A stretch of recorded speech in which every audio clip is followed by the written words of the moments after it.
السلام عليكم ورحمة الله وبركاته. الحمد لله رب العالمين، والصلاة والسلام على أشرف المرسلين وآله وصحبه أجمعين. أستغفر الله العظيم أستغفر الله العظيم أستغفر الله العظيم. قل ربي زدني علما قل ربي زدني علما قل ربي زدني علما وارزقني فهما. ربي يسر ولا تعسر تمم بالخير برحمتك يا أرحم الراحمين.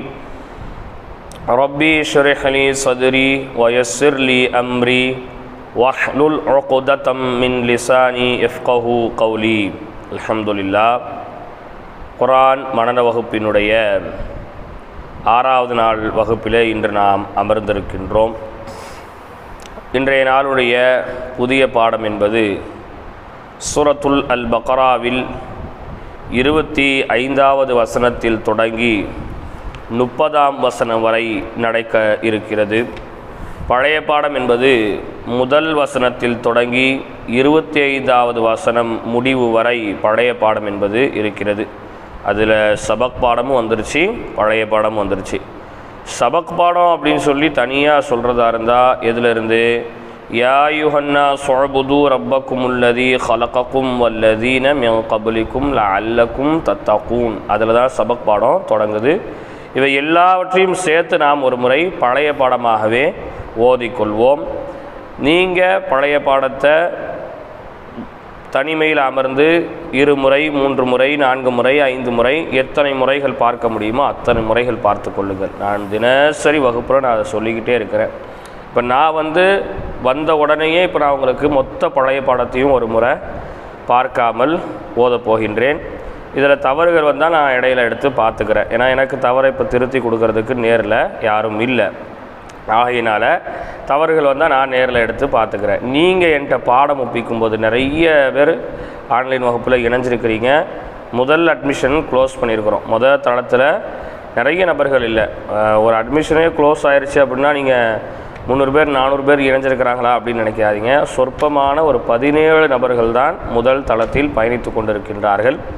அடுத்து 10 நாட்கள் சென்று இன்ஷா அல்லாஹ் அடுத்த ஒரு தளம் அடுத்த ஒரு வகுப்பு தொடங்க தயாராக இருக்கிறது. அதில் இணைய விரும்புகிறவங்க கீழே அந்த நேரத்தில் வரக்கூடிய வீடியோவில் அட்மிஷன் ஓப்பன் அப்படின்னு சொல்லி கீழே ஒரு வாட்ஸ்அப் லிங்க்கும் கொடுக்கப்படும். அதில் நீங்கள் என்ன செய்து கொள்ளலாம், தாராளமாக இணைந்து கொள்ளலாம். ஒரு தளத்திற்கு குறைந்தது 10 முதல் 15 நபர்கள் மட்டும்தான் பயணிக்க வேண்டும் என்கின்ற ஒரு அடிப்படையில் நம்ம அதை பண்ணிக்கிட்டு இருக்கிறோம். ஏன்னா நிறைய பேர்னா பாடம் கேட்க முடியாது, முதல்ல டைம் கிடைக்காது, பாடம் கேட்க முடியாது. அது போக ஒரு ஆளுடைய பாடம் முன்னாடி பின்னாடி போகும். புதுசாக இணைஞ்சிதாகும்போது இது திங்கக்கிழமையே பாடம் தொடங்கினதுனால பாடம் அது தொடர்ச்சியாக போய்கிட்டு இருக்குது. அதனால் புதுசாக யாரும் பழைய தளத்தில் இணைய விரும்பாதீங்க. புதிய தளம் 10 நாள் சென்று இன்ஷா அல்லாஹ் தொடங்கப்படும். ஏன் 10 நாள் அப்படின்னா அந்த 10 நாளைக்குள்ள தொடங்கப்படக்கூடிய அந்த பாடங்களை கேட்குறதுக்கு முடிந்தால் இன்னொரு ஒரு ஆசிரியரை அல்லது ஒரு ஆசிரிய பெண்ணை நாம் என்ன செய்து கொண்டிருக்கின்றோம், தயார் செய்து கொண்டிருக்கின்றோம். அவர்கள் தயாரானார்கள் என்றால் அடுத்த தளம் 10 நாளில் தொடங்கப்படும். இப்போது நான் முழுமையாக ஒரு முறை பாராமல் பழைய பாடத்தை ஓதிக்கொள்கின்றேன். இப்படியே வச்சிருக்கிறேன். அதற்கு பிறகு இன்ஷா அல்லாஹ் புது பாடத்தை பார்த்து ஓதுவோம். أعوذ بالله من الشيطان الرجيم. بسم الله الرحمن الرحيم.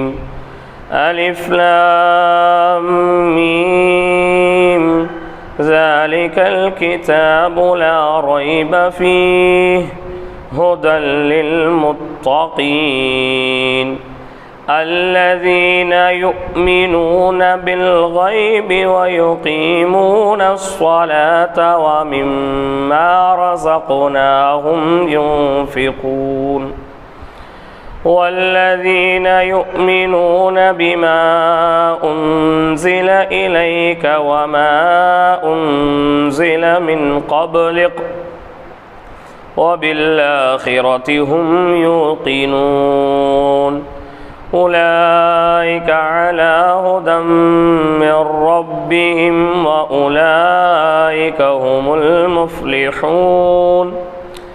إن الذين كفروا سواء عليهم أأنذرتهم أم لم تنذرهم لا يؤمنون ختم الله على قلوبهم وعلى سمعهم وعلى أبصارهم غشاوة ولهم عذاب عظيم ومن الناس من يقول آمنا بالله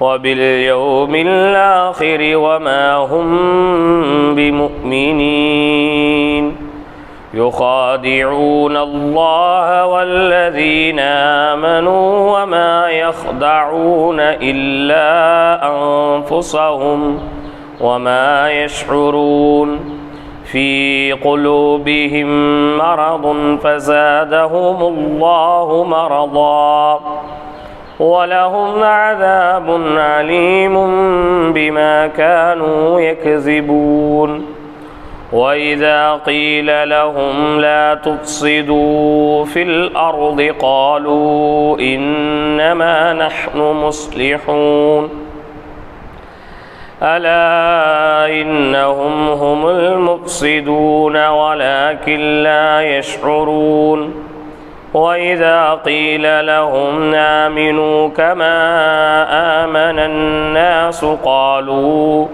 أنؤمن كما آمن السفهاء ألا إنهم هم السفهاء ولكن لا يعلمون وإذا لقوا الذين آمنوا قالوا آمنا وإذا خلوا إلى شياطينهم قالوا إنا معكم إنما نحن مستهزئون الله يستهزئ بهم ويمدهم في طغيانهم يعمهون أولئك الذين اشتروا الضلالة بالهدى فما ربحت تجارتهم وما كانوا مهتدين مثلهم كمثل الذي استوقد نارا فلما أضاءت ما حوله ذهب الله بنورهم وتركهم في ظلمات لا يبصرون صم بكم عمي فهم لا يرجعون أو كصيب من السماء فيه ظلمات ورعد وبرق يجعلون أصابعهم في آذانهم من الصواعق حذر الموت والله محيط بالكافرين يكاد البرق يخطف أبصارهم كلما ضاء لهم مشوا فيه وإذا أظلم عليهم قاموا ولو شاء الله لذهب بسمعهم وأبصارهم إن الله على كل شيء قدير. இது வரைக்கும் பழைய பாடம். இப்போ ஓத போகிறது சபக் பாடம். என்ன விஷயம் என்ன அப்படின்னா, பழைய பாடம் கூட கூட கூட கூட நான் கொஞ்சம் பழைய பாடத்தை வேகமாக ஓத ஆரம்பிப்பேன். ஏன்னா காணொளி ரொம்ப பெருசாக போகக்கூடாது அப்படிங்கிறதுக்காக காணொளியில் மட்டும் நான் கொஞ்சம் வேகமாக ஓதுவேன். நான் தனிமையில் அமர்ந்து ஓதி பார்க்கும்போது, ஆஃப்லைனில் நான் பாடம் பார்க்கும்போது நான் நிதானமாக பொறுமையாக தான் பார்ப்பேன். நான் ஆன்லைனில் வேகமாக ஓதுறதை பார்த்து நீங்கள் யாரும் வேகமாக ஓதி படித்து கொள்ளாதீர்கள். தயவு கூர்ந்து இப்போது எப்படி பழைய பாடத்தை நான் பொறுமையாக ஓதினேனோ இதே போன்று எத்தனை ஆயத்துகள் கடந்தாலும், எத்தனை சூறாக்கள் கடந்தாலும், எத்தனை ஜுசூக்கள் கடந்தாலும் இதே நிதானத்தோடு, இதே பொறுமையோடு, இதே சிந்தனையோடு, இதே கவனத்தோடு, இதே உச்சரிப்போடு தெளிவாக பழைய பாடத்தை பார்க்காமல் ஓதும்போது ஓதுங்க. பார்த்து ஓதும்போது கொஞ்சம் வேகமாக போனால் குழப்பம் இல்லை. சரிங்களா? இப்போ இதுக்கடுத்து பழைய பாடம். يا أيها الناس اعبدوا ربكم الذي خلقكم والذين من قبلكم لعلكم تتقون الذي جعل لكم الأرض فراشا والسماء بناء وأنزلنا من السماء ماء فأخرج به من الثمرات رزقا لكم فلا تجعلوا لله أندادا وأنتم تعلمون وإن كنتم في ريب مما نزلنا على عبدنا فأتوا بسورة من مثله وادعوا شهداءكم من دون الله إن كنتم صادقين فإن لم تفعلوا ولن تفعلوا فاتقوا النار التي وقودوها الناس والحجارة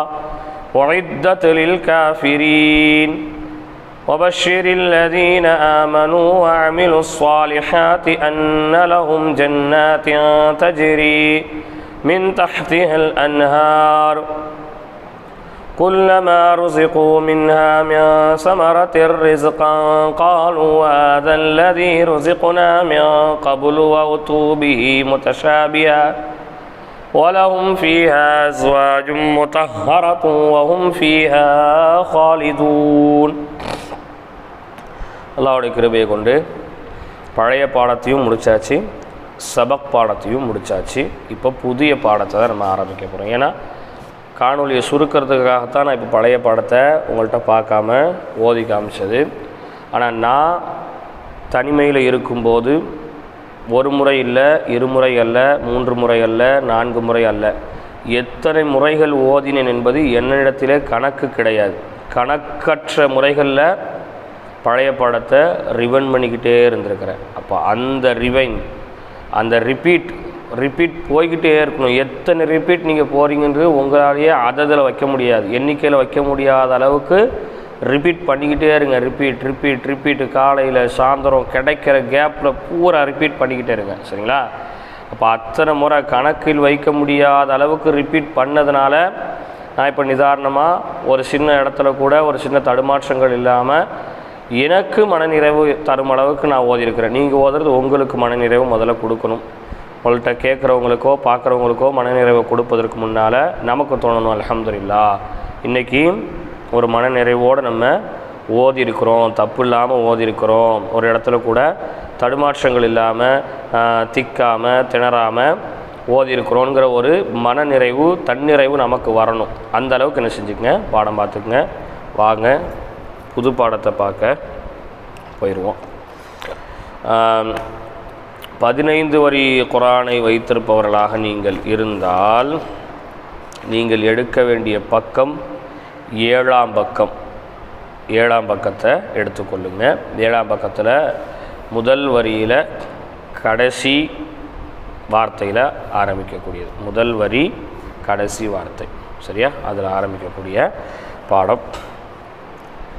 இதில் நம்ம தான் ஒரு 5 ஆயத்தை மனப்பாடம் பண்ணுவோம். இதில் 5 ஆயத்துங்கிறது ஏறத்தாழ உங்களுக்கு 8ஆவது பக்கத்தில் 2 வரிகள் நிறைவு பெற்றோம். ஏறத்தாழ ஒரு பக்கம் இன்றைக்கி நம்ம என்ன செய்ய போகிறோம், பாடத்தை படிக்க போகிறோம். பாருங்கள், முதல்ல நான் பொறுமையாக ஓதுறேன், கையை வச்சு கவனிங்க, கவனிச்சுக்கிட்டே வாங்க. கவனிப்பது உங்களுக்கு மட்டுமல்ல, என்னுடைய பாடத்தில் தவறுகள் இருந்தால் அதை நீங்கள் திருத்தி கொடுப்பதற்காகவும் தான். அதனால் கையை நல்லா கூர்மையாக வைத்து கவனித்து கொண்டே வாருங்கள், சரிங்களா? أعوذ بالله من الشيطان الرجيم بسم الله الرحمن الرحيم إن الله لا يستحي أن يضرب مثلا ما بعوضة فما فوقها فأما الذين آمنوا فيعلمون أنه الحق من ربهم وأما الذين كفروا فيقولون ماذا أراد الله بهذا مثلا. நான் ஓதுற மாதிரியே ஓதும், நீங்கள் முயற்சி பண்ணணும், சரியா? தளத்தில் இணைஞ்ச நிறைய பேர் உங்களுக்கு வந்த மாதிரி ஓதுறீங்க. அப்படி இல்லாமல் முடிஞ்ச அளவுக்கு நான் ஓதுற மாதிரி ஓத முயற்சி பண்ணுங்கள். يضل به كثيرا ويهدي به كثيرا وما يضل به إلا الفاسقين الذين ينقضون عهد الله من بعد ميثاقه ويقطعون ما أمر الله به أن يوصل ويفسدون في الأرض أولئك هم الخاسرون كيف تكفرون بالله وكنتم أمواتا فأحياكم ثم يميتكم ثم يحييكم ثم إليه ترجعون هو الذي خلق لكم ما في الأرض جميعا ثم استوى إلى السماء فسواهن 7 سماوات وهو بكل شيء عليم وإذ قال ربك للملائكة إني جاعل في الأرض خليفة قالوا أتجعل فيها من يفسد فيها ويسفك الدماء ونحن نسبح بحمدك ونقدس لك قال إني أعلم ما لا تعلمون. ஒரு முறை பார்த்து ஓதுறதுக்கு 4 நிமிடங்கள் 3 நிமிடங்கள் ஆகிவிடுகிறது. எவ்வளோ கவனமாக நீங்கள் படிக்கணும், எவ்வளோ கவனமாக அதை பார்க்கணுங்கிறத சிந்தனையில் வைக்கணும். புரியுதுங்களா? இப்போ திரும்ப ஒரு முறை நான் கொஞ்சம் நிதானமாகவே ஓதுறேன். நல்லா கொஞ்சம் கவனிங்க. கவனிக்காமல் மட்டும் இருக்காதீங்க, நல்ல முறையில் கவனிச்சு கொள்ளுங்க. 3 தடவை ஓதுனா தான் உங்களுக்கு ஓரளவுக்கு மனசுக்குள்ளே நிற்கும். அதனால தான் إن الله لا يستحي أن يضرب مثلا ما بعوضة فما فوقها فأما الذين آمنوا فيعلمون أنه الحق من ربهم وأما الذين كفروا فيقولون ماذا أراد الله بهذا مثلا يضل به كثيرا ويهدي به كثيرا وما يضل به إلا الفاسقين الذين ينقضون عهد الله من بعد ميثاقه ويقطعون ما أمر الله به أن يوصل ويفسدون في الأرض أولئك هم الخاسرون كيف تكفرون بالله وكنتم أمواتا فأحياكم ثم يميتكم ثم يحييكم ثم إليه ترجعون هو الذي خلق لكم ما في الأرض جميعا ثم استوى إلى السماء فسواهن 7 سماوات وهو بكل شيء عليم وإذ قال ربك للملائكة إني جاعل في الأرض خليفة قالوا أتجعل فيها من يفسد فيها ويسفك الدماء ونحن نسبح بحمدك ونقدس لك قال إني أعلم ما لا تعلمون. அடுத்து பாருங்க. إن الله لا يستحي أن يضرب مثلا ما بعوضة فما فوقها فأما الذين آمنوا سيعلمون أنه الحق من ربهم وأما الذين كفروا فيقولون ماذا أراد الله بهذا مثلا يضل به كثيرا ويهدي به كثيرا وما يضل به إلا الفاسقين الذين ينقضون عهد الله من بعد ميثاقه ويقطعون ما أمر الله به أن يوصل ويفسدون في الأرض أولئك هم الخاسرون.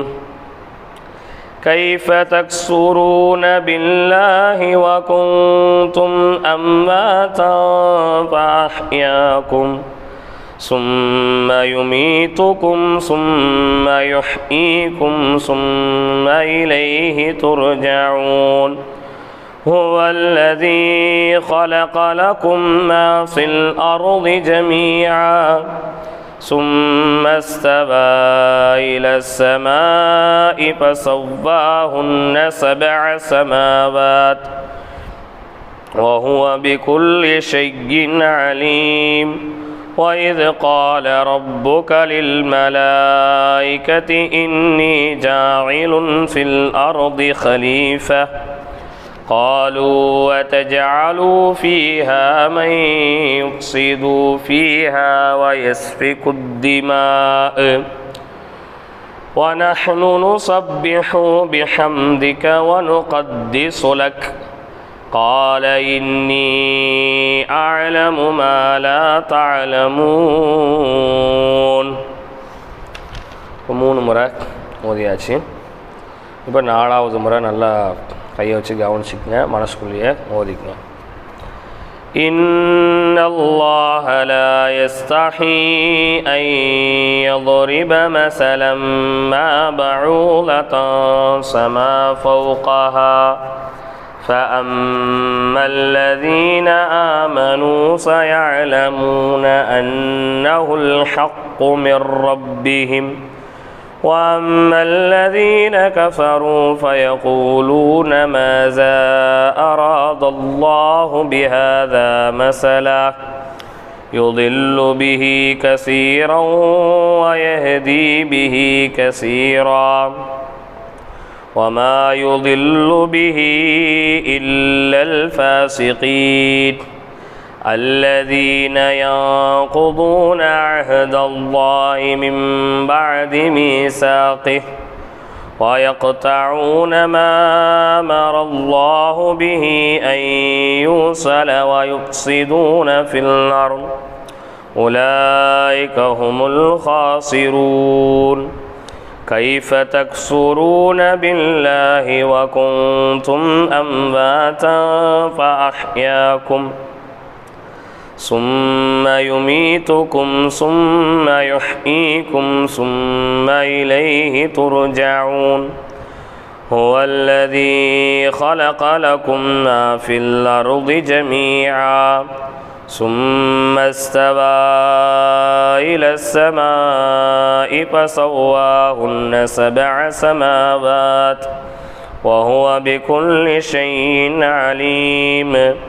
وإذ قال ربك للملائكة إني جاعل في الأرض خليفة قالوا وتجعل فيها من يفسد فيها ويسفك الدماء وَنَحْنُ نُسَبِّحُ بِحَمْدِكَ وَنُقَدِّسُ لَكَ قَالَ إِنِّي أَعْلَمُ مَا لَا تَعْلَمُونَ.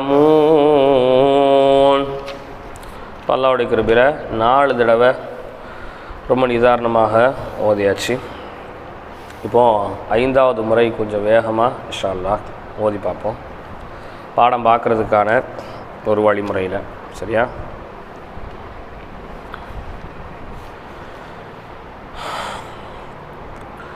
إن الله لا يستحي أن يضرب مثلا ما بعوضة فما فوقها فأما الذين آمنوا سيعلمون أنه الحق من ربهم وأما الذين كفروا فيقولون ماذا أراد الله بهذا مثلا يضل به كثيرا ويهدي به كثيرا وما يضل به إلا الفاسقين الذين ينقضون عهد الله من بعد ميثاقه ويقطعون ما أمر الله به أن يوصل ويفسدون في الأرض أولئك هم الخاسرون كيف تكفرون بالله وكنتم أمواتا فأحياكم ثم يميتكم ثم يحييكم ثم إليه ترجعون هو الذي خلق لكم ما في الأرض جميعا ثم استوى إلى السماء فسواهن 7 سماوات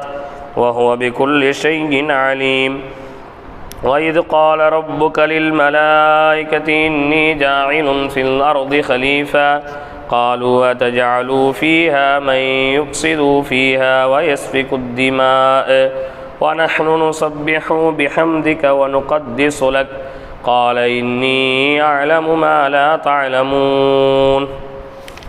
திருமுறாட்டி கொஞ்சம் வேகமாவே. சரியா? إن الله لا يستحي أن يضرب مثلا ما بعوضة فما فوقها فأما الذين آمنوا سيعلمون أنه الحق من ربهم وأما الذين كفروا فيقولون ماذا أراد الله بهذا مثلا يضل به كثيرا ويهدي به كثيرا وما يضل به إلا الفاسقين الذين ينقضون عهد الله من بعد ميثاقه ويقطعون ما أمر الله به أن يوصل ويفسدون في الأرض أولئك هم الخاسرون كيف تكفرون بالله وكنتم أمواتا فأحياكم ثم يميتكم ثم يحييكم ثم إليه ترجعون هو الذي خلق لكم ما في الأرض جميعا ثم استوى إلى السماء فسواهن 7 سماوات وهو بكل شيء عليم وإذ قال ربك للملائكة إني جاعل في الأرض خليفة قالوا أتجعل فيها من يفسد فيها ويسفك الدماء ونحن نسبح بحمدك ونقدس لك قال إني أعلم ما لا تعلمون. ஒரு 6 முறை ஓதிருக்கிறோம் இல்லையா? ஒற்றப்படியாக 7வது தடவையாக ஒரு முறை ஓதிக்குவோம். إن الله لا يستحي أن يضرب مثلا ما بعوضة فما فوقها فأما الذين آمنوا سيعلمون أنه الحق من ربهم وأما الذين كفروا فيقولون ماذا أراد الله بهذا مثلا يضل به كثيرا ويهدي به كثيرا وما يضل به إلا الفاسقين الذين ينقضون عهد الله من بعد ميثاقه ويقطعون ما أمر الله به أن يوصل ويفسدون في الأرض أولئك هم الخاسرون كيف تكفرون بالله وكنتم أمواتا فأحياكم ثم يميتكم ثم يحييكم ثم إليه ترجعون هو الذي خلق لكم ما في الأرض جميعا ثم استوى إلى السماء فسواهن 7 سماوات وهو بكل شيء عليم وإذ قال ربك للملائكة إني جاعل في الأرض خليفة قالوا أتجعل فيها من يفسد فيها ويسفك الدماء ونحن نسبح بحمدك ونقدس لك قال إني أعلم ما لا تعلمون. அல்ஹம்துலில்லாஹ். மொத்தம் 7 தடவை நம்ம ஓதிட்டோம். இப்போ மனப்பாடம் பண்ணக்கூடிய வழிமுறைகளோட ஓதுறது. மனப்பாடம் பண்ணக்கூடிய வழிமுறையை இப்போ நான் ஆன்லைன் வகுப்பில் மனப்பாடம் பண்ண போகிறது இல்லை. காரணம் என்ன அப்படின்னா, ஏறத்தாழ 1 மணி நேரத்திற்கு மேலே காணொளி செல்வதால் பார்க்கக்கூடிய மாணவர்களுக்கு அது சடவையும் அது ஒரு பயனற்ற நிலையை உருவாக்குது. இப்போ இந்த முறைகளில் நீங்கள் முதல்ல பாடத்தை நல்லா கவனிச்சுக்கணும் அப்படிங்கிறதுக்கு தான். குரானை சரளமாக ஓத தெரியாதவங்க கூட இப்போ மனன வகுப்பில் நீங்கள் இணைஞ்சிருக்கிறீங்க. அப்போ அந்த மனன வகுப்பில் இணைஞ்சிருக்கிறவங்க இதை மனப்பாடம் பண்ணணும் அப்படிங்கிற ஒரு நோக்கத்துக்காக தான் இத்தனை முறை இதை நம்ம என்ன செய்கிறது, ஓதுறது. இதை வேணால் இன்னும் அதிகப்படுத்தலாம். 7ங்கிறத ஒரு 10 11 அதிகப்படுத்தி ஓதி காமிச்சிட்டு நான் இனி ஆஃப்லைனில் மனப்பாடம் பண்ண போகிறேன். ஆஃப்லைனுங்கும்போது நான் மகரிபுக்கு பிறகு அல்லது தஹஜத்தினுடைய நேரத்தில் நான் மனப்பாடம் பண்ண போகிறேன். பழைய பாடம் சொல்லும்போது நான் இந்த பாடத்தை கண்டினியூட்டாக உங்கள்கிட்ட ஒப்பிப்பேன். அப்படி ஒப்பிக்கும்போது உங்களுக்கு தெரியும் இதை எப்படி மனப்பாடம் பண்ணியிருக்கிறாங்க அப்படின்ட்டு. இப்போது நீங்கள் என்ன வழிமுறையில் மனப்பாடம் பண்ணணும்? இப்போது முதல்ல புது பாடத்தை ஒரு 7 முறை, நான் 7 முறை ஓதிருக்கிறேன். நீங்கள் 10 முறை கூட பார்த்து ஓதிக்கங்க. ஆனால் கையை வையுங்க, எழுத்த கவனிங்க, தயவு செஞ்சு கவனிங்க. நீங்கள் 10 வாட்டி இல்லை, 15 வாட்டி இல்லை, 100 வாட்டி இல்லை, 1,00,000 வாட்டி நீங்கள் ஓதினாலும் ஒரு முறை அப்படி பார்த்து கையை வச்சு ஓதிட்டிங்கன்னா மனப்பாடமாக ஓதும்போது ரொம்ப லேசாக என்ன செய்யும் உங்களுக்கு இருக்கும். இன்ஷா அல்லாஹ். நீங்கள் இப்போ என்ன செய்ய போகிறீங்க அப்படின்னா, ஒவ்வொரு ஆயத்தையாக 10 முறை 10 முறை 10 முறை 10 முறை எப்படி إن الله لا يستحي أن يضرب مثلا ما بعوضة فما فوقها إن الله لا يستحي أن يضرب مثلا ما بعوضة فما فوقها إن الله لا يستحي أن يضرب مثلا ما بعوضة فما فوقها إن الله لا يستحي أن يضرب مثلا ما بعوضة فما فوقها إن الله لا يستحي أن يضرب مثلا ما بعوضة فما فوقها. இப்படி 10 முறை 15 முறை 17 19 21 23 25 27 31 எத்தனையாக உங்களால் இதை ஒத்தப்படையாக அதிகரிக்க முடியுமோ ஒத்தப்படையாக அதிகரிங்க. நானும் இன்ஷா அல்லாஹ் உட்காந்து மனப்பாடம் பண்ணிக்கொள்கின்றேன். நம்ம சில பேர் சில கேள்வி கேட்டிருந்தாங்க. என்ன அப்படின்னா, எந்த நேரத்தில் பாடம் பார்த்தா மெமரி பவர் கொஞ்சம் அதிகமாக இருக்கும் அப்படின்ட்டு ஒரு கேள்வி. நான் பாடம் பார்க்குறோம், எந்த டைமிங் என்ன? பாடம் பார்க்குறதுக்குன்னு ஒரு டைம், புது பாடத்துக்குன்னு ஒரு டைம் இருக்கணும். அந்த டைமிங்கில் பார்த்தா பாடம் நல்லா நமக்குள்ளே அப்சர்வ் ஆகணும், நம்ம பாடத்தோட ஒரு மிங்கிள் ஆகணும். அப்படி ஒரு டைம் சொல்லுங்கள் அப்படின்னு கேட்டிங்க. பொதுவாகவே ஹிஃபுது மதரசாக்கள், அதாவது குர்ஆனை மனனம் செய்யும் மதரசாக்களில் புதுப்பாடம் பார்ப்பதற்கான நேரம் என்பது தஹஜ்ஜத்தினுடைய நேரம். உங்களில் யாராவது தஹஜ்ஜத்தை கடைபிடிப்பவராக இருந்தால், தஹஜ்ஜத்தினுடைய நேரத்தில் எழுபவராக இருந்தால், நீங்கள் புதுப்பாடத்தை பார்ப்பதற்கு தஹஜ்ஜத்தினுடைய நேரத்தை தேர்வு செய்து கொள்ளுங்கள். அந்த தஹஜ்ஜத்தினுடைய நேரம் என்பது நமது மனதும் நமது சிந்தனையும் எந்த குழப்பமும் இல்லாமல் தெளிவாக இருக்கும். உதாரணத்திற்கு கலங்காத ஒரு நீரை போன்று தூய்மையாக இருக்கும். ஏன்னா அப்போ தான் எந்திரிச்சிருப்போம். அப்போது சாப்பிட்றத பற்றி, அந்த இடத்துக்கு போகிறத பற்றி, ஒரு நபரை சந்திக்கிறத பற்றி, எதை பற்றியுமான சிந்தனையும் இருக்காது. அது தூய்மையான உள்ளமாகவும் தூய்மையான சிந்தனையாகவும் இருக்கும். அந்த நேரத்தில் நீங்கள் புதுப்பாடத்தை பார்த்தீங்கன்னா ஹஸ்ரத்மாருங்க சொல்லுவாங்க, பச்சை மரத்தில் ஆணி அடிப்பதை போன்று இருக்கும். காஞ்ச மரத்தில் ஆணி அடிக்கிறது கஷ்டம். மரம் காஞ்சிருமா, ஆணி அடிக்கிறது கஷ்டம், ரொம்ப சிரமப்பட்டு அடிக்கணும். ஆனால் பச்சை மரம் அப்படி இல்லை, ஈரத்தன்மையோடு இருக்கும். பச்சை மரம் ஈரத்தன்மையோடு இருக்கும். ஆணியை வச்சு சுற்றியில் வச்சு ஒரு அடி அடித்தா போதும் சல்லுன்னு உள்ளே போயிடும், ரொம்ப வேகமாக உள்ளே போயிடும், இலகுவாக உள்ளே போயிடும். அந்த மாதிரி அந்த தஹஜ்ஜத்தினுடைய நேரம் இருக்குது அல்லவா, அந்த நேரம்ங்கிறது ரொம்ப ஒரு உள்ளத்திற்கும் சிந்தனைக்கும் உற்சாகத்தை கொடுக்கக்கூடிய ஒரு நேரம். இப்போ எதை பற்றியும் சிந்திக்கிறதுக்கு முன்னாடி இதை பற்றி சிந்திச்சிருவோம், எதை பற்றியும் சிந்திக்கிறதுக்கு முன்னாடி இதை பற்றி சிந்திக்கும்போது நல்ல வேகமாக அது பாடமாயிரும். அது மட்டும் இல்லாமல் புது பாடம் பார்க்குறதுக்கு இன்னொரு நேரம் எது சரியான ஒரு வாய்ப்பான நேரம் அப்படின்னா மகரீபு தொழுகை முதல் இஷா தொழுகை வரை உள்ள நேரம். மகரீபு தொழுது முடித்ததோட இஷா தொழுகிற நேரம் வரைக்கும் புது பாடத்தை பார்க்குறதுக்கான ஒரு நேரமாக நீங்கள் வச்சுக்கோங்க. நிறைய சகோதரர்கள் ஆன்லைனில் இணைஞ்சிட்டிங்க, தளத்தில் பயணிக்கிறீங்க. இது பாடம் எந்த அளவிற்கு கடினமாகுங்கிறது தெரிஞ்சு நீங்கள் இணைஞ்சிங்களா தெரியாமல் இணைஞ்சிங்களாங்கிறது தெரியலை. இணைஞ்சவர்கள் வெளியேறாமல் இறுதி வரையிலும் முழுமைப்படுத்தி இன்ஷா அல்லாஹ் நீங்கள் முடியுங்க. ஏன்னா பாடம் கூட கூட கூட ஹவுஸ் ஒய்ஃபாக இருக்கிறவங்க, அது மாதிரி ஒர்க்கர் மேனாக இருக்கிறவங்களுக்குலாம் இது ரொம்ப ஒரு ரிஸ்க்காக ரொம்ப ஒரு பெரிய டாஸ்க்காக இது தெரியும், ஆஹா அப்படிங்கிற மாதிரி தெரியும். நீங்கள் இதுக்கு டைம் கொடுத்தீங்கன்னா ரொம்ப ஈஸியாக உங்களுக்கு என்ன செஞ்சிடும் ஆயிரும். அப்போது மகரிப் முதல் இஷா நேரங்களில், அதே மாதிரி தஹஜ்ஜத்தினுடைய நேரத்தில் தஹஜ்ஜத்து தொழுதுட்டு பாடம் பாருங்கள். தஹஜ்ஜத்து தொழுகும் போதே பழைய பாடத்தை ஓதி பார்த்துருங்க. தஹஜ்ஜத் தொழுவுறீங்க, குறைஞ்சது தஹஜ்ஜத்து 2 ரக்காய் தொழணும். முழுமைப்படுத்தி தொழுகிறதா இருந்தால் 8 ரக்காய் தொழுதும், ஓரளவுக்கு நடுத்தரமாக தொழுகிறதா இருந்தால் 4 ரக்காய் தொழுது கொள்ளுங்கள். நீங்கள் முடிஞ்சால் 8 ரக்காயத்து தொழுவுங்க.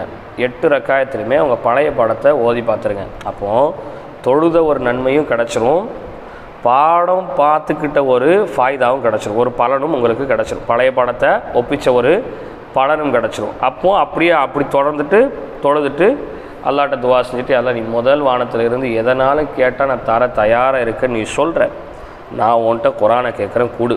ஏன்னா அல்லாஹ் சொல்கிறான், ஃபைதா சஅலக இபாதி அன்னி ஃபஇன்னி கரீப் உஜீபு தஅவதத் தாஇ இதா தஆனி ஃபல்யஸ்தஜீபு லீ. என்னை யாராவது ஒரு நபர் அழைத்தால் நான் அவர் அருகாமையில்தான் இருக்கின்றேன், அவர் அழைப்புக்கு நான் பதில் கொடுக்க தயாராக இருக்கிறேங்கிற அல்லாஹ். இது 7வது வானத்தில் இருக்கும்போதே அல்லாஹ் அப்படி தான் இருக்கிறான். முதல் வானத்தில் கேளு தாரன்னு அல்லாஹ் சொல்லிட்டு இருக்கான் தஹஜ்ஜத்தினுடைய நேரத்தில். அந்த நேரத்தில் குரானை கேளுங்க, கண்டிப்பாக உங்களுக்கு குரான் என்பது கிடைக்கும் இன்ஷா அல்லாஹ். அப்போ இன்றைக்கி புது பாடத்தை நல்லா பார்த்துக்குங்க. ஏன்னா இன்றைக்கி கொஞ்சம் புது பாடம் பெரியது, ரொம்ப அதிகமானது. நான் ஓதியதை கவனித்து பார்த்து கொண்டதற்கு பிறகு பாடத்தை ஓடிக்கொண்டிருக்கக்கூடிய ஆன்லைன் பாடத்தை ஆஃப் பண்ணிவிட்டு அதுக்கப்புறம் நீங்கள் என்ன செய்யுங்க, உட்காந்து பாடம் உங்களுக்கு எப்படி பார்க்கணுன்னு தோணுதோ அந்த வழிமுறைகளில் பாருங்கள். ஆனால் ஒன்ஸ் உக்காந்துட்டா பாடத்தை மனப்பாடம் பண்ணி முடிக்காமல் எந்திரிக்காதீங்க. ஒன்ஸ் உக்காடுறீங்க அப்படின்னா பாடத்தை கம்பல்சரி படிச்சிடணும், மனப்பாடம் பண்ணிட்டு தான் அந்த இடத்த விட்டு எந்திரிக்குங்கிற ஒரு வைராக்கியத்தோடு ஒரு சபதத்தோடு உட்காருங்க. வீட்டில் அந்த வேலையை வச்சுருந்தேன், இந்த வேலையை வச்சுருந்தேன், அதை பார்த்துக்கிட்டு இருந்தேன், இதை பார்த்துக்கிட்டு இருந்தேன், இடையில ஒரு 10 நிமிஷம் உட்காந்தேன், அப்புறம் ஒரு வேலை வந்துருச்சு மூடிட்டேன், அப்புறம் போயிட்டேன், அப்புறம் கடையில் ஆள் வந்துருச்சு மூடிட்டேன் போயிட்டேன், அதை பண்ணிட்டேன் இதை பண்ணிட்டேன்னு சொன்னால் ஒரு கண்டினியூட்டியே இருக்காது உங்களுக்கு. ஒரு கண்டினியூட்டி இல்லை அப்படின்னு சொல்லும்போது பாடம் அப்படி கேப்பாக கிடக்கும். அப்போ அந்த கேப்பை ஃபில்லப் பண்ணுறதுக்கு நீங்கள் ஒரு தனி டைம் கொடுக்கணும், அதுக்கு ஒரு தனி ரிஸ்க் எடுக்கணும். கேப் கொடுக்காமல் நினைச்சிங்க இன்ஷா அல்லாஹ் புது பாடத்தை மனப்பாடம் பண்ணிக்கங்க.